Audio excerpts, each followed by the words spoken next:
Good evening, everyone. Thank you so much for joining us for our Family Literacy Night. We are ready to get started, but once again, just want to thank everyone for jumping on Zoom this evening. We are going to review some things that will take place during our Black History Month and Literacy Emphasis Month. And of course, we will get to our paint and punch. I know everyone's excited for that. But just want to welcome you and thank you, parents, for supporting your scholars' education, supporting all the different events and activities that we are continuing to do to keep all of our scholars engaged. So, parents, thank you so much once again for taking the time to join us for our Family Literacy Night. Today was our STEM day for the month of February. So please make sure that your scholar completes those activities. I know for K through 5, students are able to upload what they did in Seesaw, and the middle school teachers should have communicated how they wanted that work submitted. But we do give grades each month for the STEM day activity. So please make sure that scholars get that done each week, gets it done this week. And um, you guys can also share out pictures and videos from that with Ms. Powers, and we'll get that highlighted. So once again, welcome. And at this time, I will turn it over to Mrs. Townsend. Good evening, everybody. We have a fun-filled program for you all this evening. I see some of you are getting your supplies together. Sit back and relax for now. You'll have time a little bit later to get your supplies together. At this time, we're going to get some information from Mr. Shakespeare. Hello, everybody. Can everybody hear me? Yes. Okay, good. As Ms. Townsend said, I am Mr. Shakespeare. I am the family support specialist at Wade Park Elementary. Our SPO meeting will be next Tuesday at 9 a.m. We will have Rhonda Wilson from Hub Collabs, and she will be giving out information to parents when it comes to utility help, food banks information, as well as coats and clothes and things like that as well. I have a lot of information when it comes to things like that too, whether it be you needing help with the learning pods, as well as food banks, furniture banks, a whole list of things. So please feel free to reach out to the school, and they will give me your name and number, and I'll contact you. Also, parents, we still have some surveys that need to be done by the parents. The teachers and the students did a really good job of doing the surveys. We're just missing a few families filling out the surveys as well. So once again, if there's anything at all that you need, I am here to help you. I'm really good at responding back to phone calls and text messages. I'll even drop some of the stuff off if need be. Once again, my name is Mr. Shakespeare. Oh, my number is 216. This is being recorded, right? Yeah, 216 538 7075. We can put it in the chat, and if you can't contact me that way, you can always contact the school and then get to me as soon as possible. And I'm gonna pass it back to Ms. Townsend. Thank you.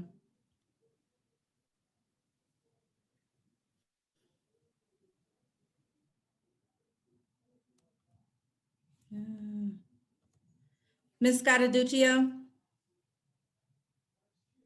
Hello.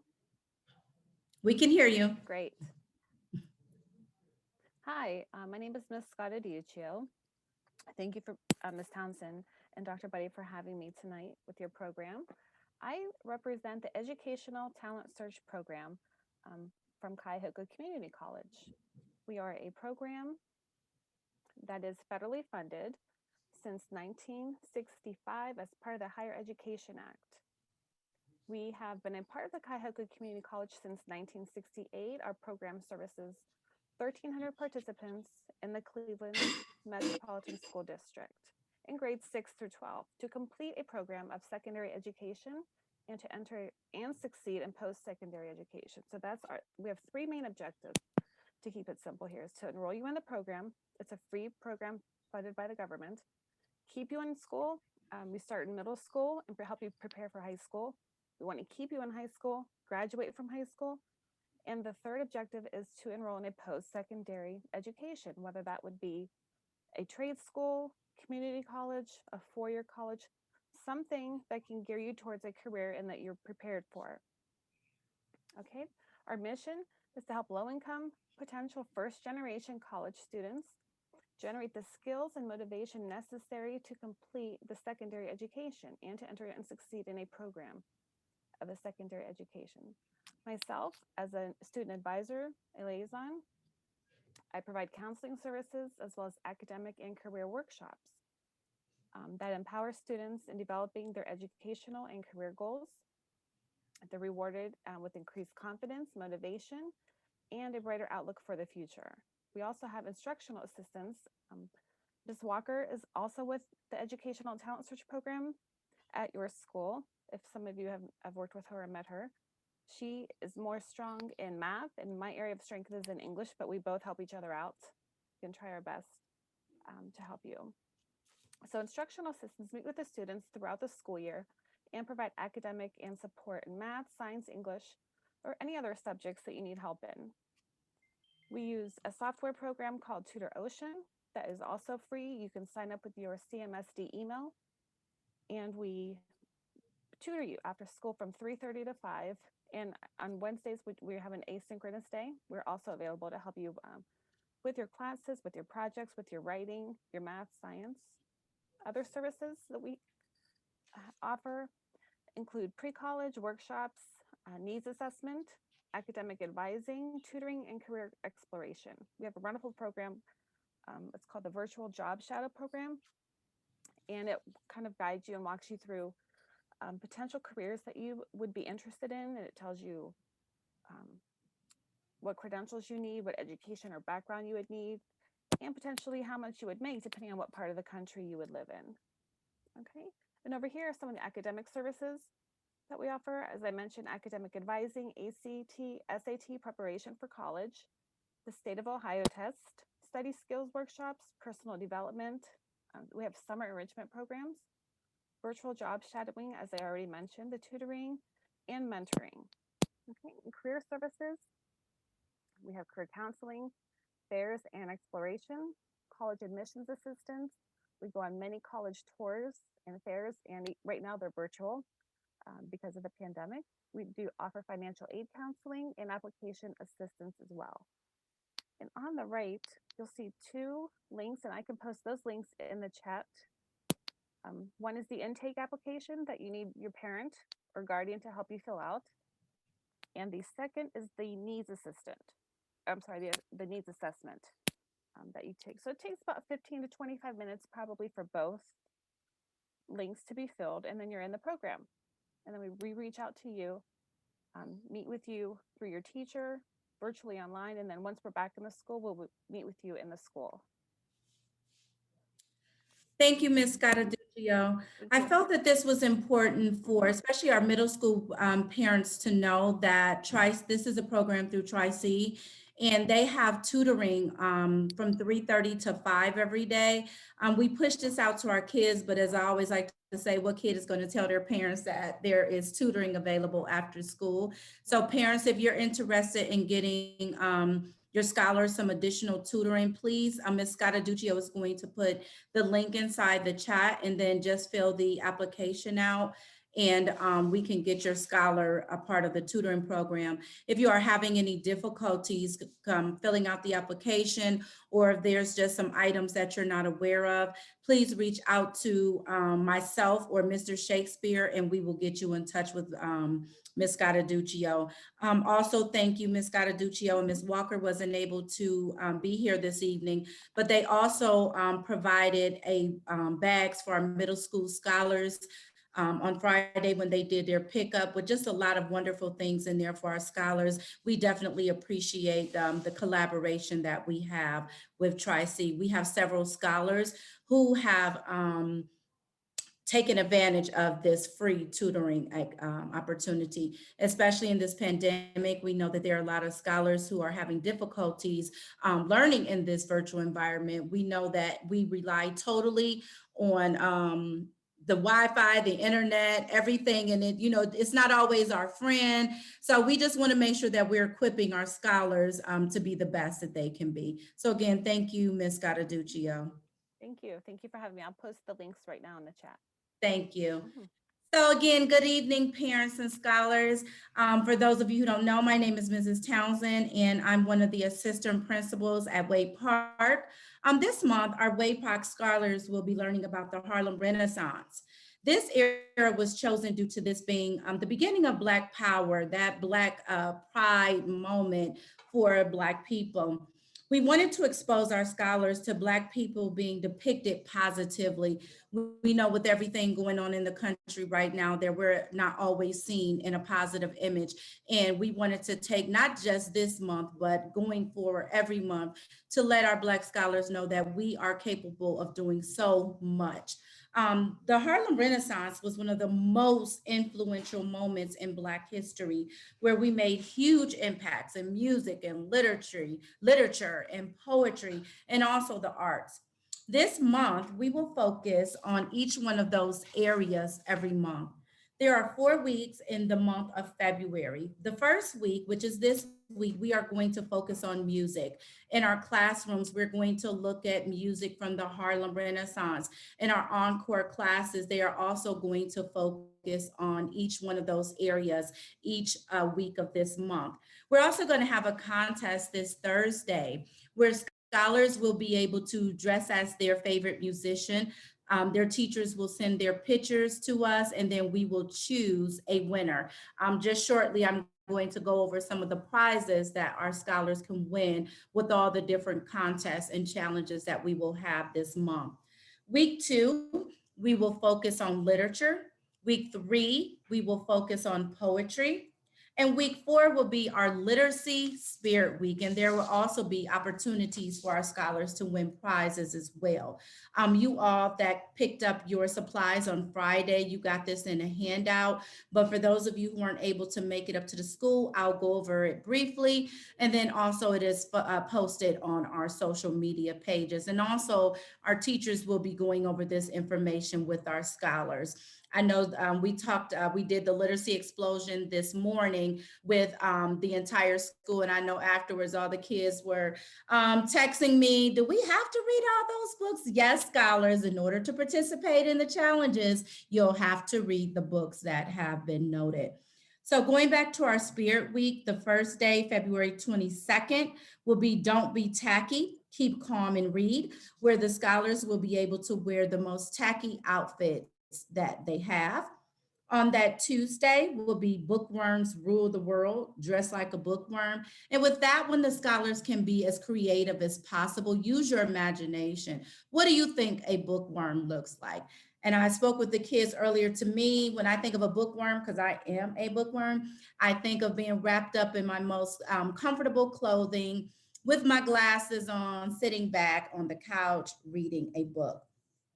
On Thursday will be Sock It to Reading, where scholars will be able to wear their bright, silly, colorful socks. And on Friday, it will be a good sport and read, and scholars will be able to wear their jerseys, their hats, any paraphernalia that they have with their sports team insignia on there. So we're going to be having a lot of different challenges. The first challenge that we're going to have is the iReady challenge. The scholars must meet their weekly goal of completing activities in reading and math, and they must score at least 80% or higher. The top 3 to 5 scholars with the highest percentage will receive prizes throughout the month.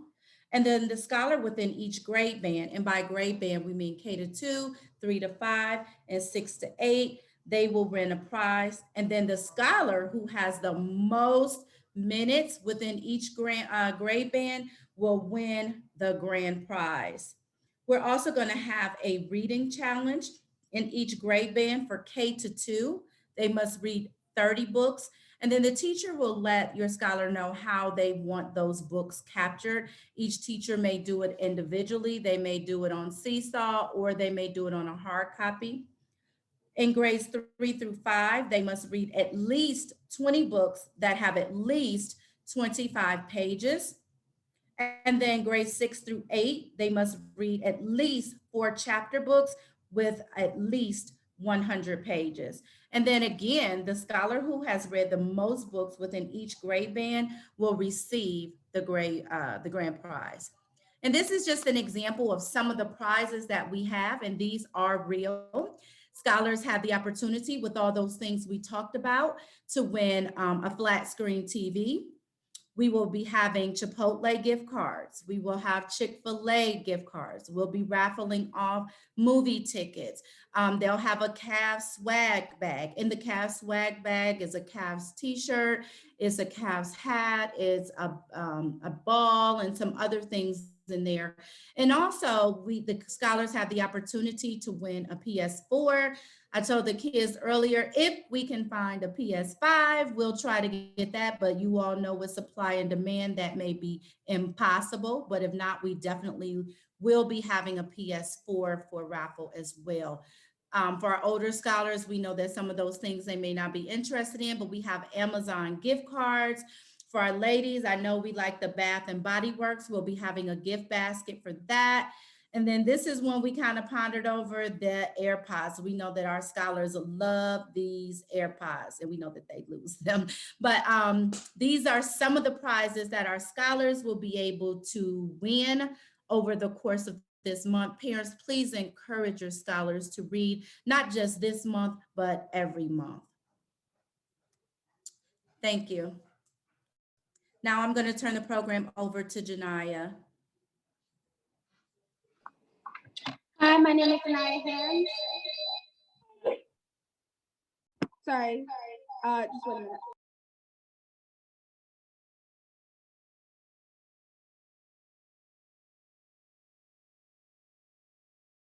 Okay, sorry. Okay, my name is Janaya Hans. Nasir. My name is Janaya Hans. Hey, you suck like ours. Stop. My name is Janaya Hans, and I will be Hey, talking suck like ours. a little bit about the Harlem Renaissance and the New Negro movement. Hey, During the suck like ours. During the early 1900s, African Americans were pushing for equality. The center of this movement was in Harlem, New York. Harlem was originally developed for white workers who wanted to commute into the city, but due to the lack of people, was given cheaper to African Americans. During this time, many of the brightest and Black artists, intellectuals, and entrepreneurs lived in Harlem. The area soon became known as the capital of Black America. The Harlem Renaissance was the beginning of Black pride. The Harlem Renaissance changes everything. The center of this movement in New York was where 3 of the largest civil rights groups established their headquarters.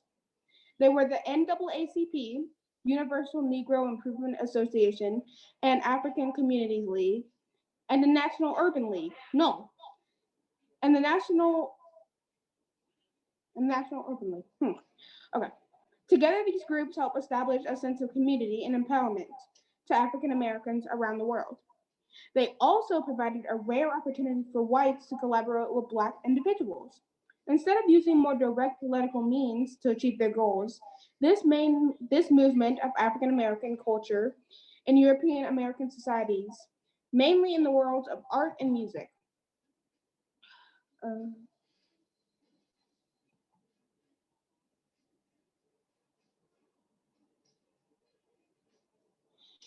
In the 1920s, jazz music and dance became extremely popular. The birth of jazz music is often credited to African Americans.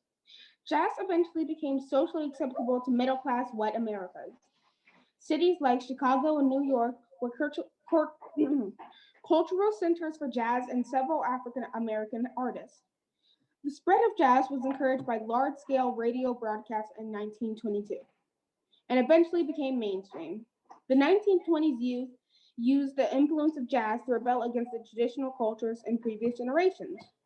This youth rebellion, sorry, this youth rebellion started bold fashion trends, dances, and new radio concerts.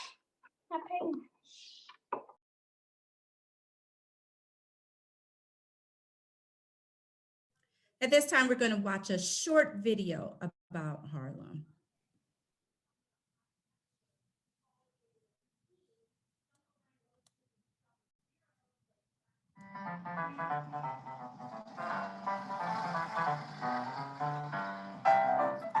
In 1910, Harlem was an upper middle class white community. But by 1925, it was known as the Mecca of the new Negro. African Americans came to New York, just as they did to many of the great cities of the North, seeking opportunity. During the First World War, their numbers swelled when labor shortages made better paying jobs available for migrants. Those who came to Harlem found a place where they were free for the first time to express themselves in ways that seemed inconceivable before. Many of these people had not been able to pursue their art, had not been able to pursue the opportunity to become a novelist, to become a jazz musician. It simply was not available and possible for them in the restricted caste system that they were consigned to in the South. Suddenly here in New York, finally, we can be the people that we imagine ourselves to be.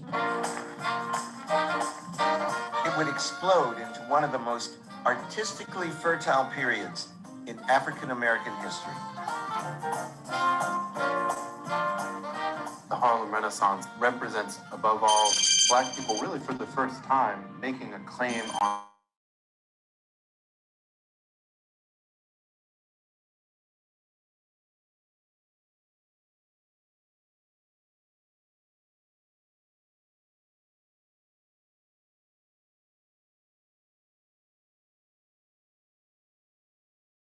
which its residents humorously nicknamed Niggerati Manor. some of the people that lived there included Eric Walren, the Caribbean novelist and short story writer. Zora Neale Hurston passed through there. Langston Hughes spent time there. They all ended up putting together a kind of salon.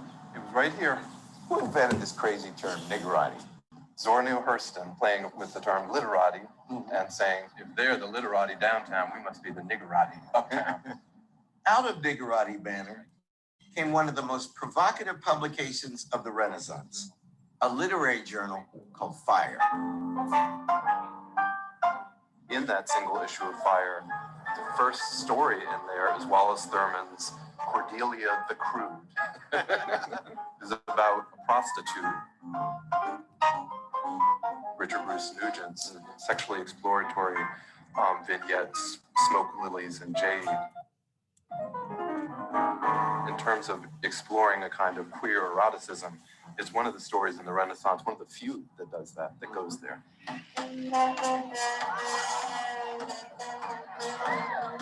Harlem came to represent a kind of oasis of permissibility. There are things that could go on in Harlem that could not go on elsewhere. Harlem's reputation spread throughout the country. Outsiders were drawn to its clubs and cabarets. Races could mingle here in ways that were illegal in much of the rest of the country.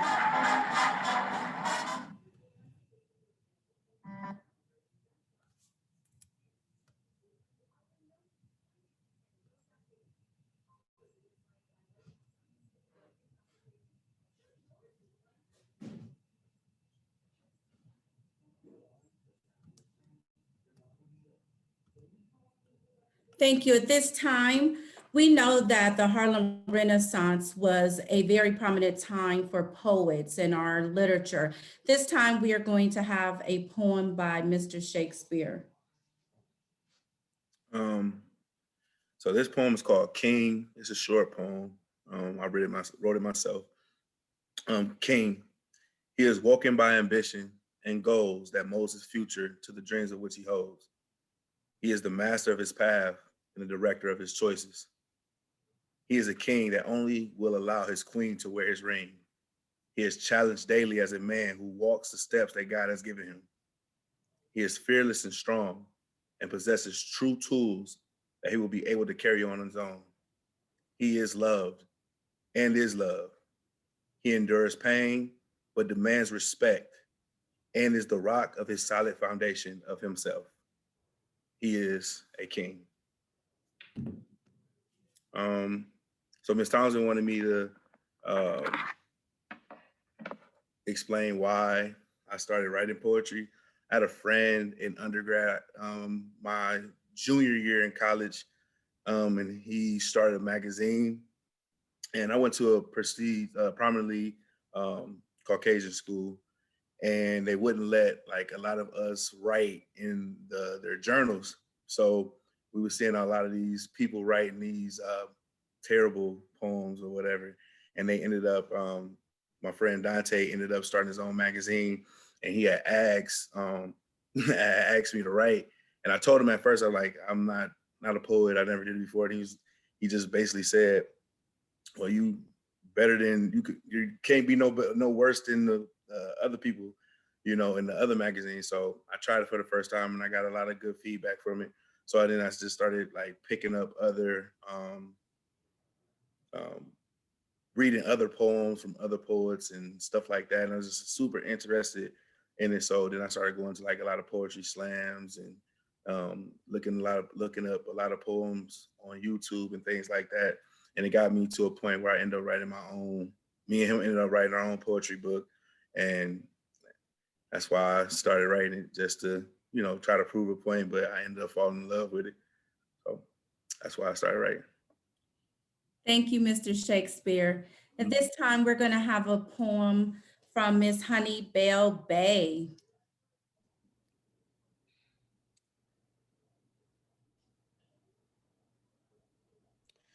And I am no longer Poet Honey Bell Bay.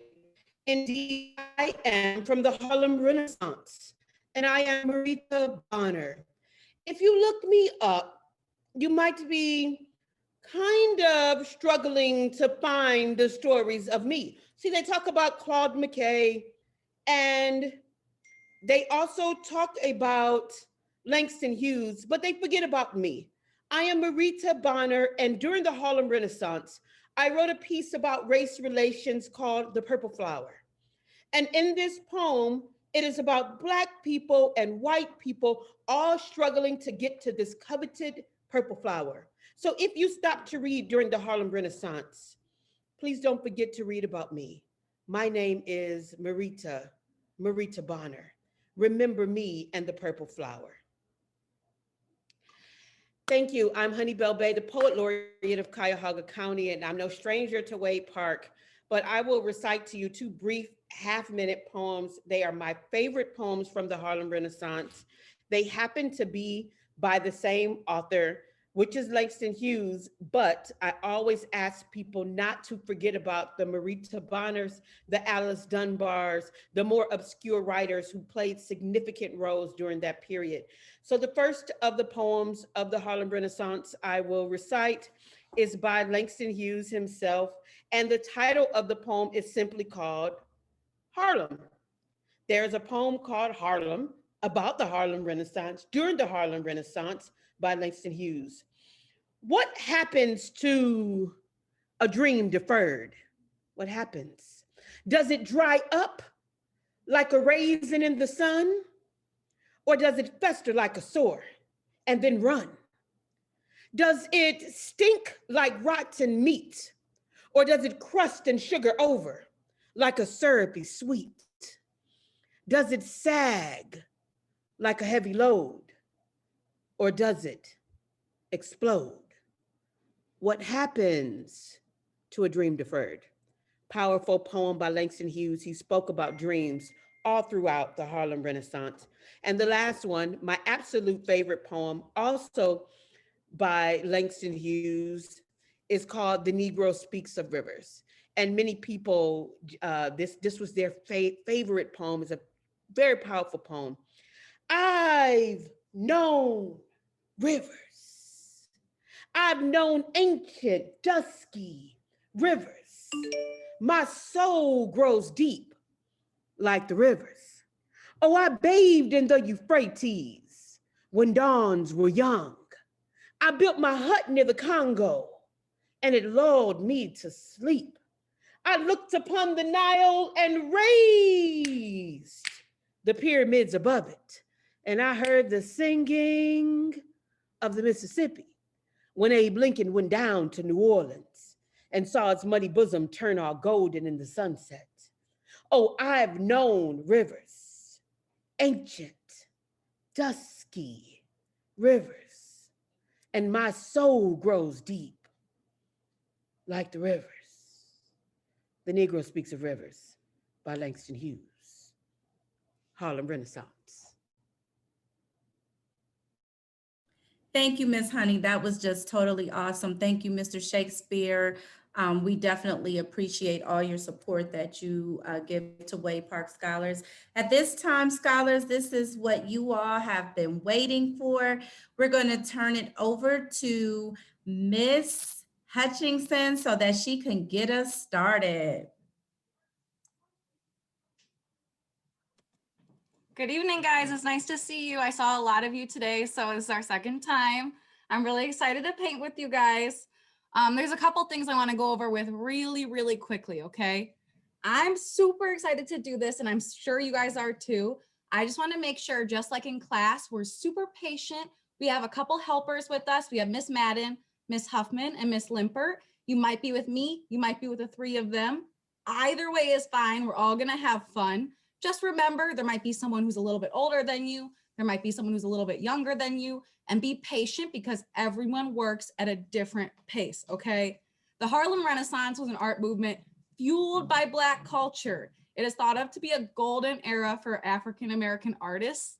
It's something to be celebrated, and that's what we're doing tonight by painting together. We're gonna make a saxophone together, and just like in class, this is for fun. Do not stress out if it's not perfect. It's okay. I'm just excited we all get to paint together in general. Take your time, just like in class, listen to the person that's instructing you and go step by step. When we're talking about our supplies, just because we haven't done this in the school year so far yet, we want to make sure that our paintbrushes are always going to have a good hair day. That means all these bristles are pushed up nicely together. If your paintbrush starts to span out and it's fanning like that and you're scrubbing, that means it's having a bad hair day. You need to put on more paint or get water.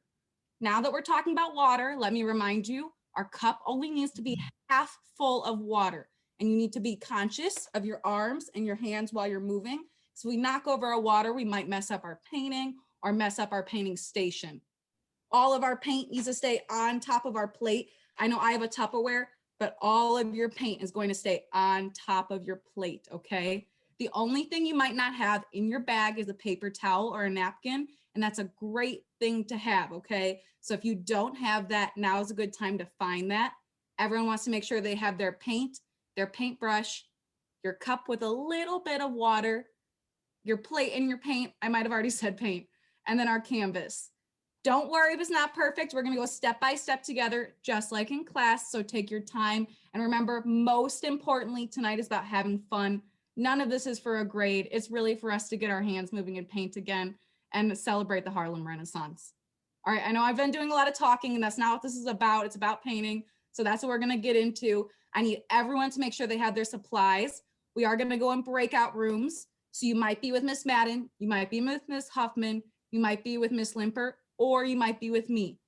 Any way is fine.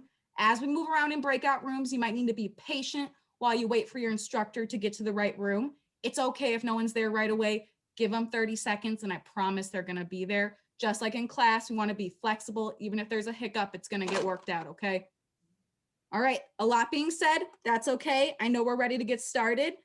All of your instructors have a quick video with me giving them instructions. So even if you're not with me, it's okay. You're still gonna have a bunch of help. All right, so that's all I have to say. If you are really excited, just like I am, and you have your supplies, give me a big thumbs up. Yes, I see. Okay, look at all you guys. I see a whole bunch of people holding up their things. I love that you guys came here ready to go. That's great. Okay, guys, Ms. Townsend is going to move us in separate rooms. Be patient as someone moves to your room and as we get set up. Everyone wants to make sure they have their supplies with them. Now is a good time to find them if you don't have them. Thank you, Ms. Hutchinson. Again, we need to reiterate, we know that we're in a virtual environment, so we're going to break you into rooms, and then we have to make sure that we have each one of our instructors in each one of the breakout rooms. So again, if you do not see Mrs. Madden, Ms. Hutchinson, Ms. Limpert, or Ms. Huffman, just please be patient, they're coming. While you're waiting, just make sure you bring your supplies to wherever you're going to paint at. Make sure I know, especially at my house, make sure that you have some paper towels and maybe some type of sheet down so you don't ruin anything. So while we're getting situated, make sure you have all your stuff. And this is a paint and punch, guys. You got to make sure that you have your punch. So quickly go get your punch, your water, your Kool-Aid, whatever it is you need. And I know some of you are going to have your snacks. So make sure, give us about 2 or 3 minutes to get situated, and then we're ready to paint. See you guys soon.